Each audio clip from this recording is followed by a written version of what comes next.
But yeah, we are here. It's going to be Cosmic Sapphire to get things started. And in the top left-hand side of the map, it is the Red Protoss player, NightPhoenix. And his opponent, spawning down in the bottom right. He is the captain from Shopify Rebellion. Give it up for Harstem. Yeah, I should have said NightPhoenix from Team Hot-Headed, which runs a logo very similar to that skater brand. I don't know what it's called anymore, but it's that little flame that's kind of evil. Yeah. What is Hot Topics? Are you thinking of Hot Topic? No. Hot Topic's a store. I mean, someone in the chat will know what I'm talking about. Like, there's a little flame with an evil face. That was like a skater brand, but yeah, that's pretty much what that logo looks like. Hot-headed against one of the most cool-headed people in the scene in Harstem. He is a beacon of higher thought and, enlightenment in general. That's to the point that he's come up with enlightened Protoss. And that entails, I think, not scouting to block the hatch of the Zerg unless you're going at depth or something of the sorts. Exactly. So initially it was just don't do it at all. But then he, or maybe I misunderstood it initially, but what I understand it to be now is that don't hatch block the Zerg unless you're going to do something with it. That means chrono boosting out 1 or even 2 adepts, usually 2 adepts, and trying to actually get some damage done with it. Otherwise, you're kind of interrupting your own build. And if you have, like Heroes Probe Micro, then you can get enough harassment in the main base and knock those drones around enough to make it worthwhile for that early scout. But if you don't, you're doing more damage to yourself. And you know what? I don't think you should always subscribe to that. I think it's important to mix things up. But I think the concept is good that you are thinking about that kind of thing. Yeah, I agree. It's good to think about it. I don't necessarily agree. Like, as a Zerg player, I personally hope more Protoss get enlightened, even maybe reach Nirvana, because I don't like getting my hatch blocked, right? It's super annoying for me, but I think a lot of the thought as well is you don't want to give the Zerg that launch pad forward with the creep and so on and so forth. But yeah, I mean, as a Zerg player, I personally hate getting my hatch blocked. So yeah, yet still cool that he's thinking about it. Oh, I agree, and I hate it so much. Like, I hate even going up to a 17th drone to take the other hatch, because then it desyncs your queens when they pop out, and it just makes your early game it's very minor, but it just makes it that little bit messier. Like, I would much rather just not have to deal with it. So I do agree. I think that it's a pretty strong way to play. Harstem, by the way, has opened up with a they both opened up double gate. Oh, he's going pretty far past here. Yeah. This is the better of the. Yeah, NightPhoenix gets the better exchange there by a decent amount. Yeah, Harstem actually output more damage, but it's spread around both of the shields of the Stalkers, so NightPhoenix is going to lose less whole HP in the total exchange. So, on paper, Harstem did more damage, but it was a good exchange for NightPhoenix. And so long as he doesn't overcommit here, he's going after the sentries. We'll be able to take that down, and that traded for an adept as well as a force shield from the other sentry. So good job on the pressure so far from NightPhoenix. Yeah, very good job. Now, it does mean that, unfortunately, this adept that shades forward is only going to get, like, 1 probe when it might have otherwise gotten 3, maybe even 4. If it had been the 2, you mean? If it had been the 2, yeah, exactly. But, of course, Harstem, that's why he pulled the probe away. He's like, okay, I'm not too worried about it now. It's just a single adept. And yeah, otherwise, I think he leaves that probe in the wall.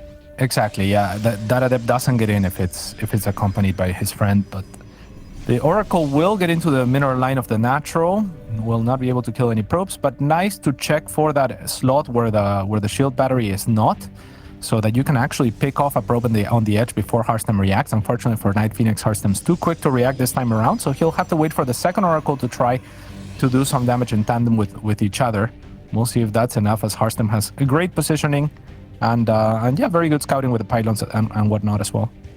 But yeah, I want to talk about a little bit more about how we got here, because Harstem is up 5 workers, and that is because of the build order choice. He opened up the double gate, they both did, but he cut his second unit in order to get that quicker Nexus down, and NightPhoenix hasn't been able to really get any damage done with these Oracles to equalize. So Harstem, he's up 5 workers, 4 workers now, but he's got the much quicker third Nexus. He's getting a robotics facility to keep him safe against things like DTs. He's just in a great position off of a very small adjustment in the early game. Yeah, that's a very good point. Harstem is going to have that quicker blink as well, like you were mentioning, and he has the faster third as well. So the one thing for NightPhoenix is he has these oracles, which are able to keep his opponent at bay, right? You always have to leave some stalkers in the main and natural, more than the oracles are worth, perhaps even. And that means usually as NightPhoenix, you would have the option to try to do something behind that, maybe take the faster third, but it's Harstem with the faster third. Harstem identifying, I'm gonna have to stay defensive anyway, so I'm just gonna focus on my economy for the time being. Okay, NightPhoenix finding a couple of probes here, not completely irrelevant, but yeah, he's still in a tough position. Yeah, that's kind of nice. Ooh, but if Harstem, he does get that Oracle, and that means now shield batteries will deal with this. But NightPhoenix, he is going for a 2-base Blink Stalker all in. Harstem is getting an Immortal, but he's only on 2 gateways at the moment. Ooh, doesn't want to lose that Stalker, but unfortunately, there's no Blink for NightPhoenix. Yeah, not for another 2 seconds, and this is a great catch from Harstem as well. He's going to find the proxy gateway as well, which is going to make it much harder for NightPhoenix to reinforce alongside those 2 stalkers. NightPhoenix knows that not all of the stalkers of Harstem are in position, so he's going to try to press the issue, but it's just he's not finding space. This is a great stasis trap. Maybe he will be able to capitalize, and he really has a very narrow window here, but yeah, I mean, finding that gateway steadfast, I don't know how he's going to be able to reinforce and make anything happen here. Yeah, that almost instantly shuts down the attack on its own. And NightPhoenix, I think the only thing he can do is macro out of this, but he's so far behind if he tries. And there it is. He's going to take the 3rd Nexus. Harstem sees it instantly with that Hallucination Scout. So good for Harstem right now. He's in an amazing position in this game right here. Yeah, I mean, this one's near impossible to recover here for NightPhoenix. Okay. He knows that he's going to GG out, and Harstem will take the victory. I mean, those are the kind of games that in this sort of match, right, like you feel tempted to play out and tempted to let your opponent make some mistakes, but I mean, 99.9% of the time, you're just going to die a slower death, and it's going to feel bad, right? You're gonna have the illusion of having openings to do something, but it's not really gonna happen. So I like that NightPhoenix just kind of saves his energy there and his mental and leaves the game. Yeah, I actually have to agree with that 100%. We talk about like win percentages, specifically you and I talk about win percentages a lot whenever we're casting together, and I think it's neat. I think that was probably like below a 10% win percentage, maybe even below 5% for NightPhoenix, especially towards the end, yeah. Oh, I think you give that game Harstem 100 times, he will close it out 99 or 100 times. Fair enough. It was a big supply lead. He was way ahead on workers, and he had just jumped on all the stalkers that NightPhoenix had. Like, yeah, it was. I was being maybe a little bit generous. Yeah, it's like you said. Like NightPhoenix was all in, right? And I like the decision from NightPhoenix to go all in. It was just Harstem having the presence of mind to look for that gateway, because once he finds that gateway, there's just the all in is gone. NightPhoenix was already in a difficult position, so I applaud his decision to go for the all in. But after that fails before it starts, it's just going to be impossible. He's like 10 workers behind, just starting a third when Harstem has his saturated fully. Harstem has Immortals, he doesn't, he just lost an Oracle. I mean, there's just nothing going on for him. So yeah, that was an unwinnable situation pretty much. We'll see if this game is a little bit easier for him, a little bit more doable. As in the top right-hand side, it is the newcomer. Give him your energy. It's NightPhoenix, or Hot-Headed. And his opponent, spawning down on the bottom left for the Shopify Rebellion. It is Harstem, the captain.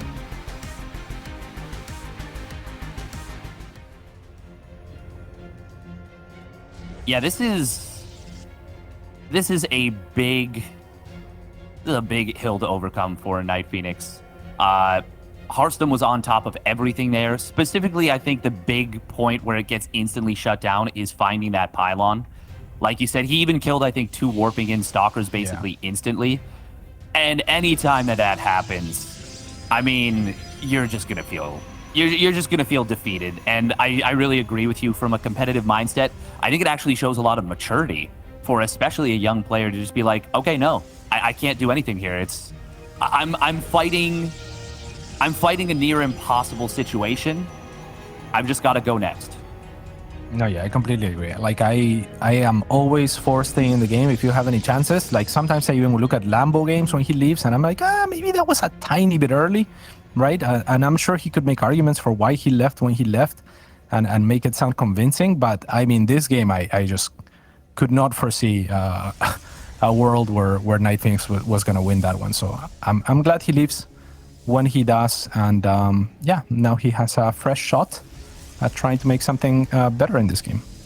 Yeah, and very interesting that we're seeing so much of this already. I'm so used to seeing max packs PvP, standard PvP, quote unquote, because I mean, like, one gate expand feels non-standard, but let's be honest, it is with all of these low ground ramp maps. Harstem, once again, though, is going to go for this one unit off the 2 gate into the quick nexus, and it feels like maybe he has found a new build order that he wants to tinker around with. I am really interested in hearing his thoughts about this potentially. Did he start 2 units and then cancel the second one again? That's what he did in the first game. I don't think he did actually start the second unit because the probe was not at the gateway. The probe of NightPhoenix was not looking at the gateway, so he's just like, okay, that's fine. Like, I'll just chill. Now, he does need to, of course, be a little bit careful about this poke with the first 2 stalkers, but that is where the shield battery comes on in. Now, actually, that shield battery is too late. Yeah, the Stalker will pop out in time, and NightPhoenix has lost a little bit of DPS here with this micro, but will get the cancel on the shield battery. So the Stalker is here now. Harstem will be able to reclaim this position, and NightPhoenix doesn't really have the reinforcements to apply further pressure. But yeah, I mean, good job to even get the cancel on the shield battery and just go back. Yeah, he does have 2 more Stalkers coming on forward. Harstem took a lot of hull damage on one of those Stalkers. This is a little bit dangerous. Now, Harstem's going to be able to get in and scouts the Oracle with just a regular probe. So that's pretty nice. Taking advantages based on the fact that NightPhoenix doesn't have any vision. Now the shield battery will finish up, but not in time to save that Stalker.